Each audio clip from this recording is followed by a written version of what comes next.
আবু জাহেল বায়াত না হয়ে মারা গেছে, আবু লাহাব বায়াত না হয়ে মারা গেছে, আবু বকর ওমর ওসমান বায়াত হয়ে মারা যাওয়ার কারণে তাদের সম্মান ইজ্জত বেড়ে গেছে।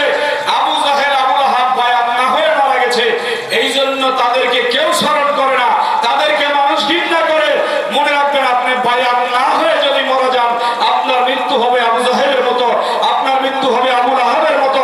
আর বায়াত হয়ে যদি মারা যান, তাহলে আপনার মৃত্যু হয়ে যাবে সাইয়্যিদুনা আবু বকরের মতো, সাইয়্যিদুনা উমরের মতো, সাইয়্যিদুনা ওসমানের মতো, বেলালের মতো, তালহার মতো, জুবাইরের মতো, সালমান ফারসির মতো।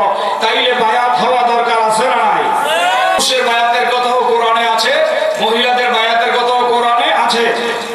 সূরা ফাতিহার 26 নম্বর পারা দেখেন, কোরআনের 26 নম্বর পারার মধ্যে সূরা ফাতিহার মধ্যে গিয়ে 10 নম্বর আয়াতে দেখেন, আল্লাহ বলেন ইন্নাল্লাযীনা ইউবায়ুনাকা ইন্নামা ইউবায়ুনাল্লাহ ইয়াদুল্লাহি ফাওকা আইদিহিম। আল্লাহ বলে নিশ্চয়ই, নিশ্চিত, নিঃসন্দেহে হে রাসূল, যারা আপনার হাতে হাত রেখে, যারা নবী আপনার হাতে হাত রেখে বায়াত হয়েছে, তারা আপনার হাতে বায়াত হয়েছে মানে আমি আল্লাহর হাতে বায়াত হয়েছে। নবীর হাতে বায়াত হওয়া মানে কার হাতে বায়াত হওয়া? এটা কোরআনের আয়াত, 26 পারা সূরা ফাতিহা 10 নম্বর আয়াত। তাইলে বুঝা গেল সমস্ত সাহাবায়ে কেরাম আমার নবীর কাছে বায়াত হয়েছেন কিনা? কথা বলেন না, হয়েছেন কিনা? তো সমস্ত সাহাবীরা যদি রাসূলের কাছে বায়াত হয়ে থাকে, কিয়ামত পর্যন্ত প্রত্যেকটা মুমিনের উচিত কিনা রাসূলের হাতে বায়াত হওয়া? এখন রাসূল পাক জাহিরি হালতে নাই, জাহিরি বাহ্যিক ভাবে, জাহিরি ভাবে না থাকলেও বাতিনি ভাবে রাসূল আছে। আন-নাবিয়্যু আউলা বিল মুমিনিনা মিন আনফুসিহিম। আল্লাহর রাসূল তোমাদের মুমিন যারা, তাদের জানের চেয়ে কাছে। কোরআনের অন্য আয়াতে বলে ইন্না রাহমাতাল্লাহি কারীবুম মিনাল মুহসিনিন। যারা আল্লাহর ওলি হয়েছে, ওলিদের কাছে আল্লাহর রহমত, মানে ওলি আল্লাহদের কাছে আল্লাহর নবী আছে।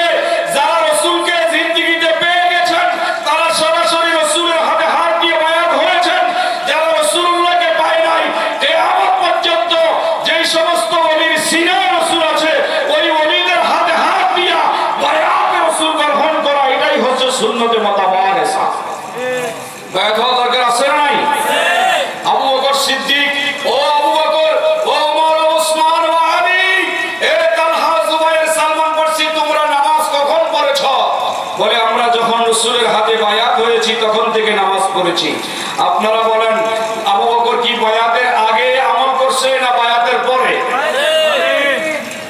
যদি বলেন যে আবু বকর বায়াত হওয়ার আগে আমল করছে, আরে আবু বকর তো রাসূলের হাতে বায়াত হওয়ার আগে তিনি তো মুসলমানই ছিলেন না।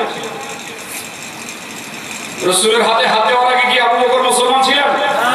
ওমর মুসলমান ছিলেন? ওসমান মুসলমান ছিলেন? সালমান ফারসি মুসলমান ছিলেন? তো ওনারা তো আমল করেছে রাসূলের হাতে বায়াত হওয়ার পরে, আগে না। তো আপনি বায়াত হওয়া ছাড়া কি আমল করতেছেন এগুলো? ওই আপনি বায়াত হওয়া ছাড়া যে আমল করতেছেন, এটাই হচ্ছে ওই আমিলাতুন নাসিবাতুন তাসলা নারান হামিয়া। এই জন্য উচিত হবে আপনার আমল করেন, নামাজ, রোজা, হজ, যাকাত, দাড়ি, টুপি, জুব্বা, পাগড়ি, আবা কাবা যা কিছু করেন, একজন নায়েবে রাসূলের হাতে হাত দিয়া, একজন আওলাদে রাসূলের হাতে হাত দিয়া আগে বায়াতে রাসূলের টিকেট কাটেন, তারপরে জান্নাতের দরজায় দাঁড়ায় নামাজ পড়েন। এটা হবে নামাজ, এটা হবে রোজা, এটা হবে হজ, এটা হবে যাকাত। আল্লাহ রাসূল সাল্লাল্লাহু আলাইহি সাল্লাম বলে দিয়েছেন, মুসলিম, সহিহ মুসলিমের হাদিস, বলে যারা বায়াতের চিহ্নবিহীন, বায়াত হওয়াবিহীন মরে গেল, তাদের মৃত্যু হবে জেহালতের মৃত্যু। আবু জাহেল বায়াত না হয়ে মারা গেছে, আবু লাহাব বায়াত না হয়ে মারা গেছে, আবু বকর, ওমর, ওসমান বায়াত হয়ে মারা যাওয়ার কারণে তাদের সম্মান ইজ্জত বেড়ে গেছে। আবু জাহেল আবু লাহাব বায়াত না হয়ে মারা গেছে, এই জন্য তাদেরকে কেউ স্মরণ করে না, তাদেরকে মানুষ ঘৃণা করে। মনে রাখবেন, আপনি বায়াত না হয়ে যদি মারা যান, আপনার মৃত্যু হবে আবু জাহেলের মতো, আপনার মৃত্যু হবে আবু লাহাবের মতো। আর বায়াত হয়ে যদি মারা যান, তাহলে আপনার মৃত্যু হয়ে যাবে সাইয়্যিদুনা আবু বকরের মতো, সাইয়্যিদুনা উমরের মতো, সাইয়্যিদুনা ওসমানের মতো, বেলালের মতো, তালহার মতো, জুবাইরের মতো, সালমান ফারসির মতো। তাইলে বায়াত হওয়া দরকার আছে না নাই? জোরে বলেন, দরকার আছে না নাই? শুধু পুরুষ হবে না, নারীরাও হবে। হ্যাঁ, এখন আমাদের দেশে আবার অনেকে ফতোয়া দেয় যে পুরুষরা মুরিদ হবে, মহিলা মুরিদ আছে না নাই? বলেন আপনাকে যে শুধু পুরুষরা মুরিদ হবে, মহিলারা মুরিদ হওয়ার দরকার কি? আপনারা বলেন ইসলাম কি শুধু পুরুষের জন্য নাকি মহিলার জন্য আছে? নামাজ কি শুধু পুরুষের জন্য না নারীর জন্য আছে? রোজা কি শুধু পুরুষের জন্য না নারীর জন্য আছে? হজ কি শুধু পুরুষের জন্য না নারীর জন্য আছে? যাকাত কি পুরুষের জন্য না নারীর জন্য আছে? কোরআন কি শুধু পুরুষের জন্য না নারীর জন্য? সব কিছু যদি পুরুষের জন্য হয়, নারীর জন্য হয়, তাহলে পুরুষ বায়াত রাসূল গ্রহণ করবে, বায়াত রাসূল গ্রহণ করবে, মহিলারা করবে না কেন? সূরা মুমতাহানার মধ্যে আল্লাহ ডাইরেক্ট বলে দিয়েছেন, ইয়া আইয়ুহান নবী ইযা জাআকাল মুমিনাতে, ইয়া রাসূলুল্লাহ, ইয়া হাবিবাল্লাহ, নবী গো, কোন মুমিন মহিলা যদি আপনার কাছে আসে, আপনি তাদেরকে বায়াত দিবেন, বায়াত রাসূল গ্রহণ করাবেন। এই আয়াতে কারিমা দ্বারা সাব্যস্ত হয় কিয়ামত পর্যন্ত প্রত্যেকটা নারী নায়েবে রাসূলের মাধ্যমে, আওলাদ রাসূলের মাধ্যমে আমার নবীর বায়াত রাসূল গ্রহণ করবে। কথা বলেন ঠিক নেই? শুধু পুরুষরা বায়াত হবে না, মহিলারা বায়াত হবে? মনে রাখতে বায়াত হতেই হবে। বাইজিদ বুস্তামি রাহমাতুল্লাহ আলাইহি বলেছে, মান লাইসা হুশাইখ ফাশাইখু শাইতান। যেই ব্যক্তির কোনো শায়েখ নাই, যেই ব্যক্তির কোনো পীর নাই, যেই ব্যক্তির কোনো গার্ডিয়ান নাই, যেই ব্যক্তির কোনো মুর্শিদ নাই, যেই ব্যক্তির কোনো অভিভাবক নাই, তার অভিভাবক, তার গার্ডিয়ান, তার মুর্শিদ, তার পীর হলো শয়তান। যারা মুরিদ হয় নাই তাদের হাসর হবে শয়তানের সাথে। নামাজ পড়লেও শয়তানের সাথে, রোজা রাখলেও শয়তানের সাথে, হজ করলেও শয়তানের সাথে, যাকাত দিলেও শয়তানের সাথে, দাড়ি টুপি জুব্বা আবা কাবা যাই কিছু করুক না কেন, বায়াত না হয়ে মারা গেলে তার হাসর হবে শয়তানের সাথে। আর বায়াত হয়ে মারা গেলে তার হাসর হবে পীর ও মুর্শিদের সাথে, গরিবের নওয়াজের সাথে, বহাউদ্দিন নকশবন্দির সাথে, মুজাদ্দিদ আল ফিসানির সাথে, গৌসুল পাক আব্দুল কাদের জিলানীর সাথে, হাসান আল মুফতির সাথে, মাওলা হাসানের সাথে, মাওলা হুসাইনের সাথে, শের গোলাম মুস্কিল কুশারির সাথে, সাইয়্যিদা ফাতেমার সাথে, সাহাবায়ে কেরামের সাথে, খুদ দয়াল নবীর সাথে তাদের হাসর হবে যারা বায়াত হয়ে মৃত্যুবরণ করবে। আর বায়াত হয়ে যারা বায়াতের উপরে অটল থাকবে তাদের জন্য পুরস্কার আছে। আল্লাহ কোরআনের সূরা ফাতহার ওই যে 10 নম্বর আয়াত দেখেন, আল্লাহ বলে, ইন্নাল্লাযীনা ইউবাইউনাকা ইন্নামা ইউবাইউনাল্লাহ ইয়াদুল্লাহি ফাওকা আইদিহিম ফামান নাকাথা ফাইন্নামা ইয়ানকুথু আলা নাফসি। আল্লাহ বলে, হে রাসূল, যারা আপনার হাতে মুরিদ হয়ে গেল তারা আমি আল্লাহর হাতে মুরিদ হয়েছে, আমি আল্লাহ হাত তাদের হাতের উপরে নিয়ে রাখছি। মনে রাখবা বান্দারা, যারা বায়াতে রাসূল গ্রহণ করেছো, এই বায়াতে রাসূল যদি মৃত্যু পর্যন্ত, এই বায়াতটা যদি টিকে থাকতে পারো, এই বায়াতের উপরে তুমি যদি অটল থাকতে পারো, টিকে থাকতে পারো, তাহলে তুমি মহা পুরস্কার পাবা। আর যদি বায়াত থেকে বিচ্ছিন্ন হয়ে যাও, বায়াত থেকে যদি কাটা পড়ে যাও, পীরের সিলসিলা থেকে, যেই পীরের কাছে তুমি বায়াতে রাসূল গ্রহণ করলা, বায়াতে রাসূল থেকে যদি তুমি সরে যাও, বায়াতকে যদি ভঙ্গ করে পিছনে হটে যাও, তাহলে মনে রাখবা ফাইন্নামা ইয়ানকুসু আলা নাফসি। তুমি শুধু বায়াত হওয়ার পরে বায়াত ভঙ্গ করো নাই, এই বায়াত ভঙ্গ করা মানে তুমি তোমার জীবনকে দুনিয়ায় ধ্বংস করলা, আখিরাতেও ধ্বংস করলা। এই জন্য যারা বায়াত হওয়ার পর পীর থেকে বিচ্ছিন্ন হয়ে গেছে, বায়াত ভঙ্গ করেছে, এই সমস্ত মানুষ আল্লাহর কোরআনের ঘোষণা অনুযায়ী সূরা ফাতিহা আজকে গিয়ে খুলে দেখবেন, কোরআন শরীফ বাংলা অনুবাদ, কোরআন শরীফের সফটওয়্যার আছে, ওই কোরআনের সফটওয়্যার খুলে 26 পারায় ঢুকবেন, ঢুকে সূরা ফাতিহার 10 নম্বর আয়াতে গিয়ে দেখবেন স্পষ্ট আল্লাহ বলেছে, ফামান নাকাথা ফাইন্নামা ইয়ানকুসু আলা নাফসি। যারা বায়াত হয়ে বায়াতকে ভঙ্গ করে দিয়েছে তারা দুনিয়ায়ও নিজের জীবনকে ধ্বংস করছে, আখিরাতেও ধ্বংস। দুনিয়াতে আযাব গজবের মধ্যে পতিত হবে, হাসরের ময়দানে সে জাহান্নামে চলে যাবে বায়াত ভঙ্গ করার কারণে। আর যারা বায়াতকে ঠিক রাখবে, এই বায়াতের উপর অটল থাকবে, তাদেরকে আল্লাহ বলেছে মহা পুরস্কারে পুরস্কৃত করবেন। তাইলে বায়াত হইলে কি বায়াত ভঙ্গ করা যায়? কথা বলেন, ভঙ্গ করা যায়? বায়াত ভঙ্গ করা মানে কি? নিজের জীবনকে দুনিয়ায় ধ্বংস করা, আখিরাতেও ধ্বংস করা। এই জন্য বাবা, বায়াত যারা হয়েছেন, যারা ভঙ্গ করে ফেলেছেন, তারা তাসদিকে বায়াত নেন। আবার নতুন করে পীরের কাছে গিয়ে তাওবা করে যে হুজুর আমি ভুল করেছি, আমি ভুল করেছি, এটাকে তাসদিকে বায়াত বলে বায়াতে তাসদিক গ্রহণ করেন। আর না হয় রশিদ বিশ্বাস হুজুর কেবলা উনি সব সময় বলতো ওলি চিনে ভাগ্যের গুণে, ওলি সবাই চিনে না, পীর মুর্শিদ চিনে যায় ভাগ্যের গুণে। ভাগ্য যাদের ভালো তারাই মুর্শিদ চিনে, তারাই পীর চিনে। আর ওলি আল্লাহর সাথে যারা বেয়াদবি করে, পীর মুর্শিদের সাথে বেয়াদবি করে, তাদের কপালে পোকায় ধরবে। নিজের পোকায় না ধরলেও তোর বংশের মধ্যে তোর ছেলের পোকায় ধরবে, ছেলে না ধরলে বংশের মধ্যে কিয়ামতের আগে হইলো এই গজব তোর বংশের মধ্যে কাউরে না কাউরে আটক করবেই করবে। এই হাসরের ময়দানে তার জন্য তোর জবাবদিহিতা করতে হবে। এই জন্য যারা বায়াতে রাসূল গ্রহণ করেছেন তাদের উচিত হলো এই বায়াতকে অটল থাকা, এই পথে অটল থাকতে পারলে মহাপুরস্কার পাবে। আর যদি বায়াতকে ভঙ্গ করে চলে যান তাহলে আপনি নিজেদের জীবনকে ধ্বংস করে দিলেন, এটা মনে রাখতে হবে। আল্লাহর কোরআনের ঘোষণা। আপনারা বলেন আমরা আল্লাহর কোরআন মানি কি মানি না? আল্লাহর কোরআন মানি। তো কোরআন মানলে বায়াত কিভাবে ভঙ্গ করা যায়, আবার বায়াত না হয়ে কিভাবে থাকা যায়? মনে রাখবেন, এই যে গাছ আমরা বীজ লাগাই না, বীজ গাছ লাগাই না, এই যে বীজ লাগাই, বীজ মরে যায়। বীজ কি করে মরে যায়? বীজ মরে গিয়ে নতুন একটা গাছের রূপ দেয়। মনে রাখবেন, যতক্ষণ বীজ মরে না যায়, বীজ যদি নিজের মৃত্যু ঘটাইতে না পারে, সেখানে নতুন গাছ গজায় না। একটা গাছের বীজ যখন নিজের মৃত্যু ঘটায় তখন সেখান থেকে আরেকটা নতুন গাছের জন্ম হয়। আপনার নফসের মৃত্যু না ঘটাইতে পারলে আপনার রূহ কখনো সজাগ হবে না।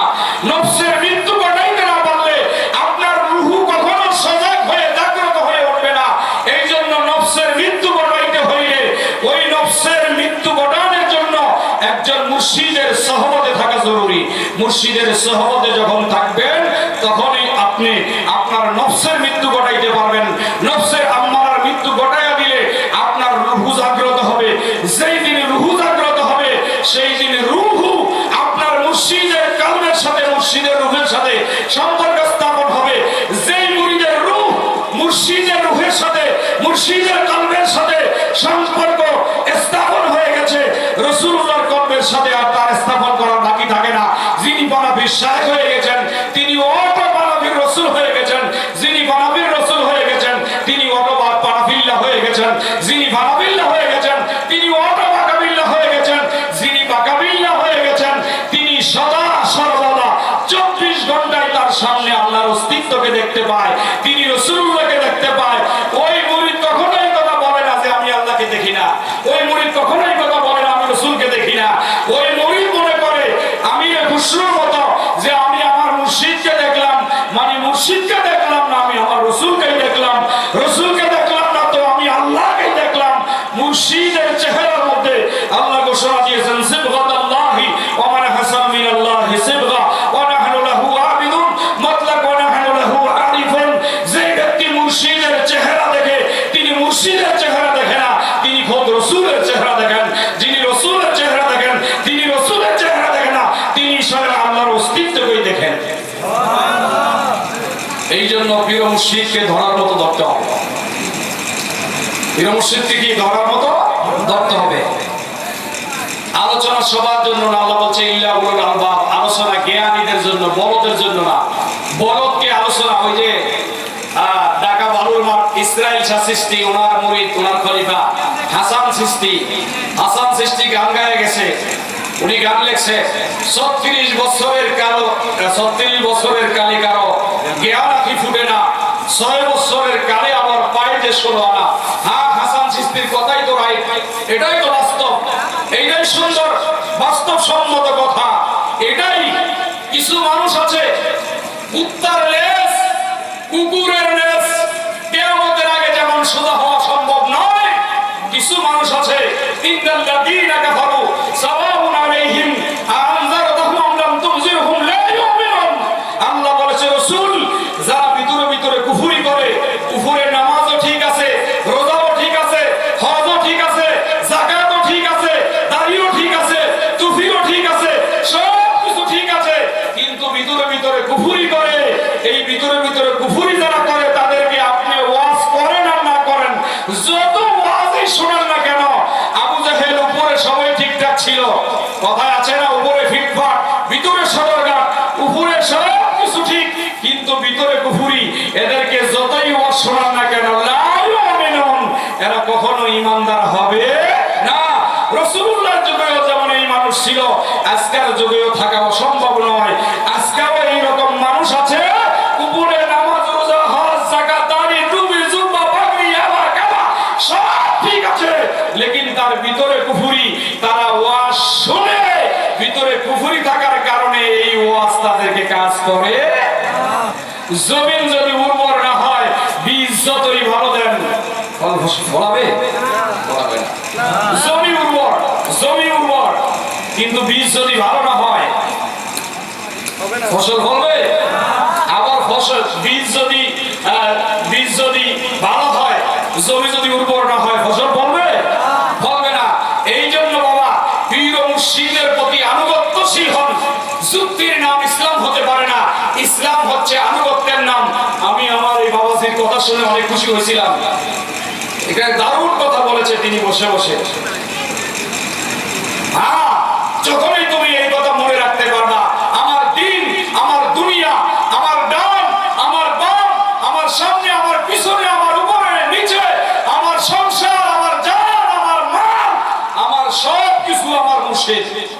এই আকীদার মধ্যে যখন আসতে পারবা, তখন তুমি দেখবা তোমার রাস্তা ক্লিয়ার হয়ে গেছে। এই আকীদা যতক্ষণ তুমি আসতে পারবা না, ততক্ষণ পর্যন্ত তোমার রাস্তা তো ক্লিয়ার হওয়া দূরের কথা। তুমি মনে মনে ভাবতেছো সূরা হুজুরাতের মধ্যে আছে, হুজুর আয়াতটা আপনিও পড়েন, সূরা হুজুরাতের মধ্যে আছে। কিছু সাহাবী রাসূলের কাছে মুসলমান আছে, ওই যে ভিতরে কুফরি, উপরে ঠিক নামাজ আছে, রোজা আছে, হজ যাকাত, রাসূলের পিছনে নামাজ পড়তো, রাসূলের সাথে রোজা রাখতো, ইফতার করতো। সূরা হুজুরাতের মধ্যে আছে, আয়াতটা দেখবেন, আপনারাও দেখেন আয়াতটা। এরা পিছনে গিয়ে কইতো আমরা রাসূলের কাছে মুরিদ হইছি, এতে আমাদের উপকার কি, রাসূলের উপকার। আল্লাহ এটার জবাব দিয়ে আয়াত নাযিল করছেন। আল্লাহ এটার জবাব দিয়ে আয়াত নাযিল করছেন। তোমরা মনে করেছো যে তোমরা রাসূলুল্লাহর কাছে বায়াত হইয়া, রাসূলের কাছে মুসলমান হইয়া ধর্ম গ্রহণ করে তোমরা রাসূলুল্লাহকে উপকার করেছো। না না, তোমরা রাসূলুল্লাহর উপকার করো নাই, বরং রাসূলুল্লাহ তোমাদের উপরে দয়া করেছেন, ইহসান করেছেন। তোমরা বড় বড় আলেম হওয়া, হাফেজ হওয়ার কারি হও, মাদ্রাসার মুহতামিম হও, আর হাফেজে কোরআন হও, আর বড় মুফতি আর মুহাদ্দিস হও, আর যদি মনে করো আমি মুরিদ হইছি, হুজুরের উপকার করছি, না না, বরং মুর্শিদ তোমাকে ইহসান করেছে। উনি দয়া করে তোমাকে দরবারের মতো পবিত্র জায়গায় জায়গা করে দিয়েছে। এটা ওনার ইহসান, ওনার দয়া। তুমি মুরিদ হয়ে পীরের উপকার করো নাই, বরং তুমি যে গোলামি করো, তোমাকে যে উনি ওনার দরবারে জায়গা দিয়েছে, এইটার শুকরিয়া আদায় করে শেষ করতে পারবা না। এই পবিত্রতম জায়গায় কোন হাতে তোমার হাত তিনি টেনে ধরেছেন, যেই হাতটা রাসূলুল্লাহর হাতে তিনি দিয়েছিলেন, সেই হাতটা তোমার হাতে তিনি দিয়েছেন।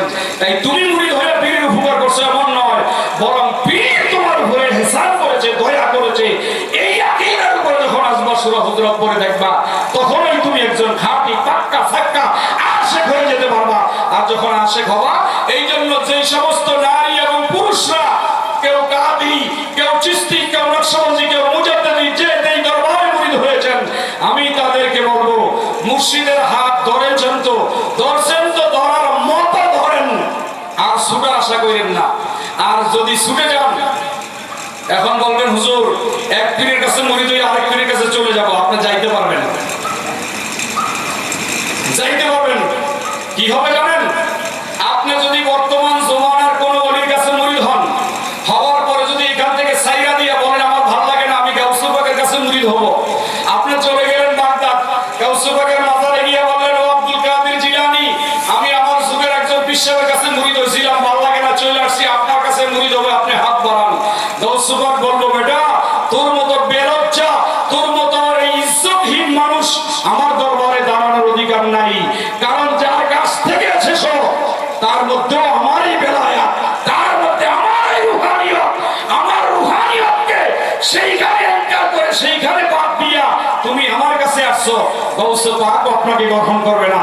যান মাওলা আলীর কাছে, মাওলা আলী একই কথা বলবে, বেটা সেইখানে তো আমার রুহানিয়তই সাগরের মতো প্রবাহিত হচ্ছে কিয়ামত পর্যন্ত, তো তুমি সেখানে ছেড়ে দিয়ে আমার কাছে আসছো, আমিও তোমাকে গ্রহণ করতে পারলাম না।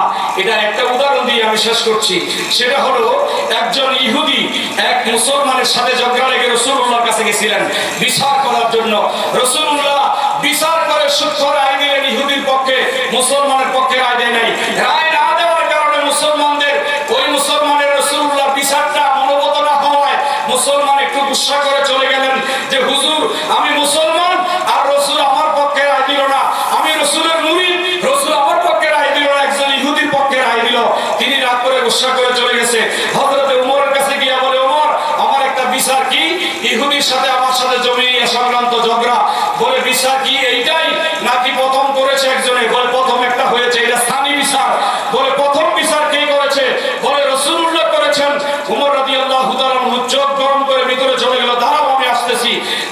করে দিব, ভালো বিচার। ঘরের ভিতর গিয়া তরবারি এনে আঘাতে ওই মুসলমান সাহাবীর কল্লাটা আলাদা করে দিয়ে বললেন, যাও, এটাই আমার বিচার। যেই ব্যক্তি রাসূলুল্লাহর বিচার মানে না, তিনি উমরের বিচারের জন্য আসছেন।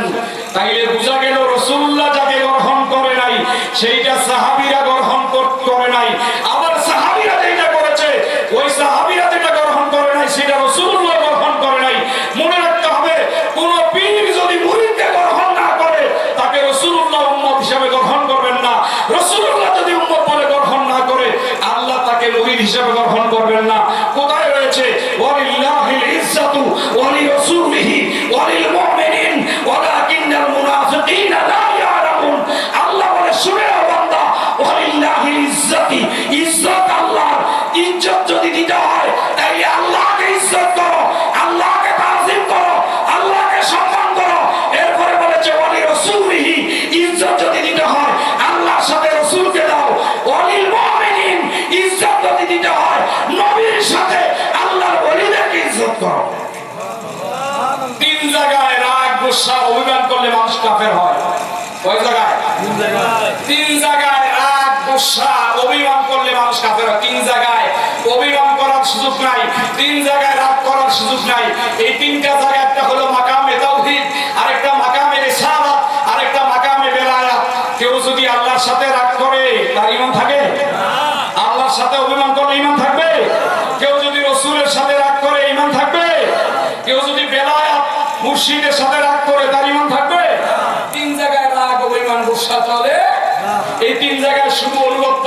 তিন জায়গায় মনে করতে হবে আমি গোলাম, উনি মনিব, আমি গোলাম, উনি মনিব, আমি গোলাম, উনি মনিব।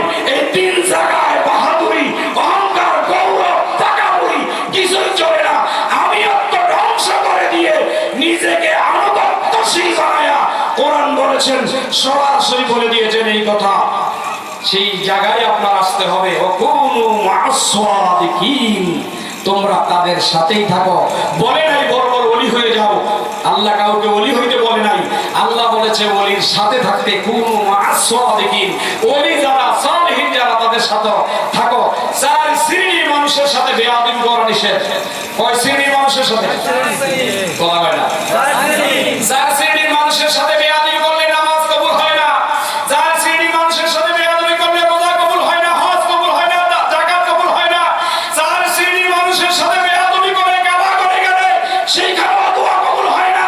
চার শ্রেণীর মানুষের সাথে বেয়াদবি করলে ঈমান ধ্বংস হয়ে যায়। এই চার শ্রেণীর মানুষ কারা? ও আল্লাহ, যে চার শ্রেণীর মানুষের সাথে বেয়াদবি করা যায় না এরা কারা? আল্লাহ বলে, এরা হচ্ছে আল্লাহু আলাইহিম মিনান নবিয়্যিনা ওয়াস সিদ্দিকিনা ওয়াস শুহাদায়ে ওয়াস সালিহিন। প্রথম নম্বরের শ্রেণী হচ্ছে নবী, নবীদের সাথে বেয়াদবি করলে ঈমান থাকে না। দ্বিতীয় হচ্ছে সিদ্দিকিন, তাদের সাথে বেয়াদবি করলে ঈমান থাকে না। তৃতীয় হচ্ছে শুহাদা, শহীদদের সাথে বেয়াদবি করলে ঈমান থাকে না। চতুর্থ হচ্ছে ওয়াস সালিহিন, আউলিয়ায়ে কেরাম, তাদের সাথে বেয়াদবি করলে ঈমান থাকে না। নবী, সিদ্দিক, শহীদ, সালিহিন, ওলি, এই চার শ্রেণীর সাথে বেয়াদবি করলে ঈমান থাকে না। তিন জায়গায় রাগ, গোসা, অভিমান করলে ঈমান থাকে না। তাওহীদ, রিসালাত, বেলায়াত। কোরআন খুলে দেখেন, আল্লাহ আমাদেরকে হেফাজত করুন, বলেন আমিন। তাহলে বিশ্বাস দরবার খুলেছে কি নিজের সাথে? কথা বলে না। তার বাবার নামে মাদ্রাসা দিলে সমস্যা, কিয়ামত পর্যন্ত তার নামটা সুন্দর করে ফুটে থাকতো। দাদার নামে দিলে পারতো, মায়ের নামে দিলে পারতো, পারতো না? কিন্তু দেখে নাই, মাদ্রাসার দিকে তাকায় দেখেন লেখা আছে মাদ্রাসা আহলুল বাইত। মসজিদের দিকে তাকায় দেখেন লেখা আছে মসজিদে পাক পাঞ্জাতন।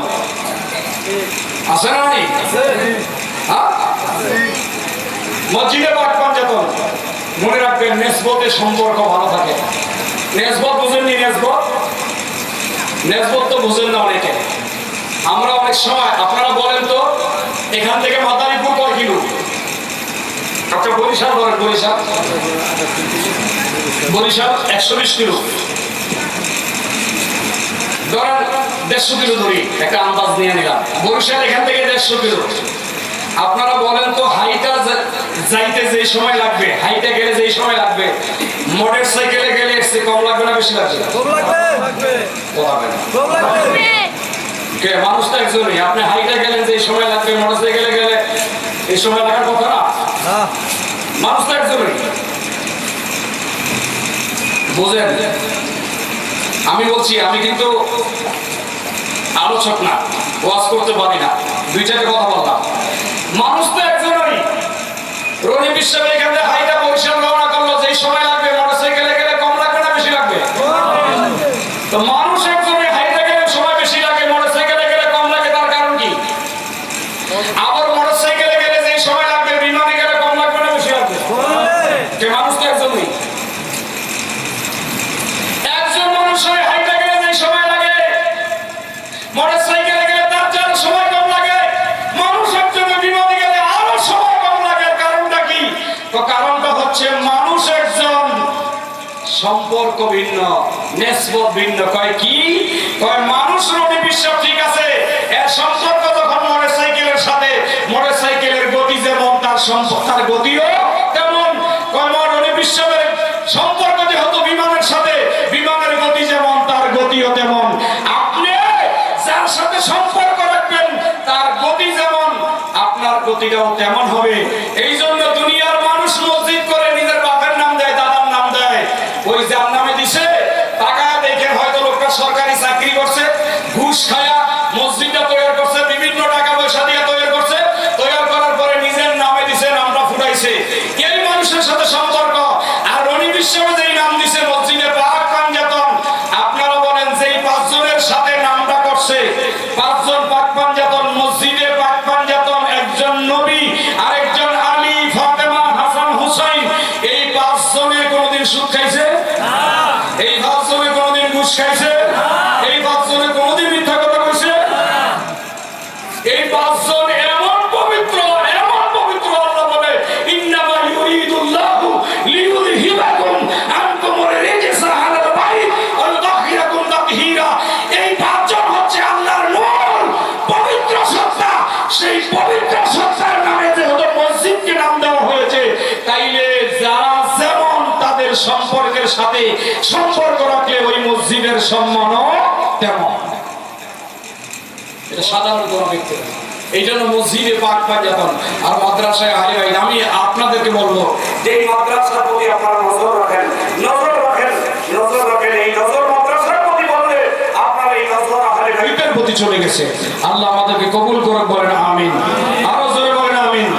এই জন্য বায়াত হয়ে মরা দরকার না, আগে বায়াত ছাড়া মরে যাওয়া দরকার। হ্যাঁ, মনে রাখবেন যে বায়াত হয় নাই এগুলো এমনি মরে যাবে, মরতে দেরি হবে, জাহান্নামে যেতে দেরি হবে না। আর যারা বায়াত হয়েছে এদের যদি কিছুটা আমল কমও থাকে, আলহামদুলিল্লাহ, শুকরিয়া, গ্যারান্টি দেওয়া যায় আমল কম থাকলেও ঈমানটা থাকার কারণে, বায়াতের রাসূল গ্রহণ করার কারণে তাদের আমল কম থাকলেও তারা আল্লাহর হাবিবের সাথে জান্নাতি হয়ে যায়। আল্লাহ আমাদেরকে কবুল করুন, বলেন আমিন। জোরে বলেন আমিন। তাই আমাদের সবাইকে আল্লাহ কি ওলি হইতে বলছে না ওলির সাথে থাকতে বলছে?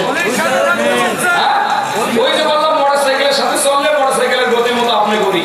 তাই আমার বাবাজি সুরাজ ভান্ডারের মুরিদ, ওনার সম্মান যত, উনি ওনার সাথে থাকলে হাসরের ময়দানে গিয়া দেখবা ওই ভান্ডারির মুসিলায় ভান্ডারির সরকার ওনার মর্যাদা হয়ে যাবে। এরকম যে যার সাথে থাকে, যে যেমন মানুষ। দেখেন না আমাদের দেশে বিভিন্ন সময় আমরা ওই যে বিভিন্ন জায়গায় দেখেন মোটরসাইকেল যখন পুলিশে ধরে, বিভিন্ন জনে ধরে, তখন বাইরে ফোন দেয়, বড় বাইরে ফোন দেয়, এরকম ফোন দেয়। আপনারা বলেন এই গ্রামের একটা মানুষ যদি প্রধানমন্ত্রীর সাথে সম্পর্ক থাকে, তার চালচলন তো ভিন্ন থাকবে, তাই না? সরাসরি যদি প্রধানমন্ত্রীর সাথে তার কারো সম্পর্ক থাকে, তার হালটা ভিন্ন থাকবে না? কেন থাকবে? যে বর্তমান সরকারের সাথে তার সম্পর্ক, এই জন্য তার গতি আলাদা থাকবে।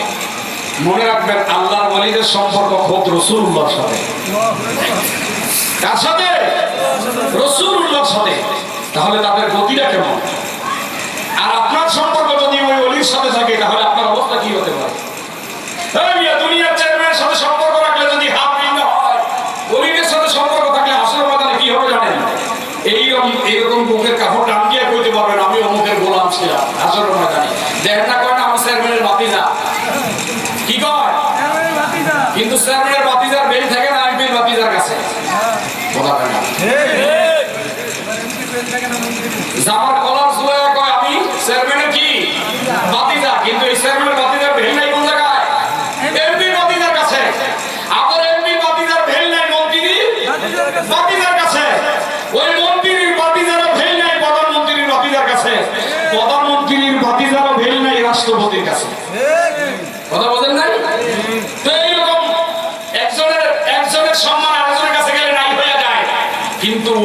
ইজ্জত সম্মান কখনো নাই হয় না, সদা সর্বদা 24 ঘন্টা একবার ইহকাল থেকে পরকাল পর্যন্ত আল্লাহর ওলিদের সম্মান একই বরং থাকে। এটা বিলীন হয় না, এটা নাই হয় না, এটা সব সময় কলার চুলায় বলবে আমরা রাসূলুল্লাহর গোলাম, আমরা ওলাদে রাসূলের গোলাম। আপনারা ওই ঈদের সাথে সম্পর্ক রাখেন, হাসরের ময়দানে কলার টাইমটা বলতে পারবেন ও আল্লাহ আমরা তো লোকের গোলাম। নিশ্চিন্তে বাঁচতে হবে। আল্লাহ আমাদেরকে হেফাজত করে বলেন আমিন, জোরে বলেন আমিন। তাই আমার আলোচনাগুলো মন দিয়ে শুনছেন নি আপনারা? যদি আমল করেন, আপনাদেরকেও বলবো যদি আমল করেন, বায়াত না হয়ে মরে যাবেন না, বিপদে পড়ে যাবেন। আজকে মরে গেলে কালকে 2 দিন। এই যে আপনাদের দৌলতিয়া দেখছেন গাড়ি কি হয়েছে, যেই লোকগুলো বাড়ি থেকে সকালে রাস্তা করে গাড়িতে উঠে রওনা দিল, তাদের কল্পনায় ছিল না তারা মারা যাবে, কল্পনা ছিল কিন্তু মারা গেছে। বাবা আজকে মরে গেলে কালকে 2 দিন, চলে যাবেন একদিন, সময় আছে। আপনি মনে করতেছেন জুয়ান মানুষ আমার ঠেকাইতে, না না না, তাদের দিকে তাকায় দেখেন, এই কল্পনা ছিল না, চিন্তা ছিল না, অথচ তারা হঠাৎ করে মরে গেল। আপনি আমিও এরকম একদিন হঠাৎ করে জুয়ার বুলানায় চলে যাব। এখনই তওবা করি, এখনই তওবা করি, আমরা যেন বেঁচে যেতে পারি। তওবা করে আমরা ওলি আল্লাহর দরবারে নিজকে আত্মসমর্পণ করে আকীদাকে মজবুত করে কবরে যাওয়ার চেষ্টা করি। যত বড় আলেম হই আর যত বড় হাফেজ হই, ওলি আল্লাহর সাথে যদি বেয়াদবি করেন তাহলে কাজ হবে না। এরকম বড় বড় আলেম জাহেল হয়ে গেছে। আমরা তাফসীরে কবির পড়া দেখছি, ইতিহাসের কিতাব পড়ে দেখছি, বড় বড় আলেম জাহান্নামী হয়ে গেছে, মরার আগে বেঈমান হয়ে মারা গেছে। এরকম বড় বড় আলেম এলেমের অহংকারে বেঈমান হয়ে মারা গেছে। অহংকার মানুষকে বেঈমান বানায়, তাকাব্বর বানায় দেয়, শয়তান বানায় দেয়। সেই কারণে এই সমস্ত শয়তানি থেকে, মুনাফিক থেকে, কাফেরের কুফর থেকে আমরা যেন 72 দল থেকে বেঁচে আহলে সুন্নাহ ওয়াল জামাতের আকীদা ভিত্তিক নিজের ঈমানকে মজবুত করে রাসূলুল্লাহকে মনে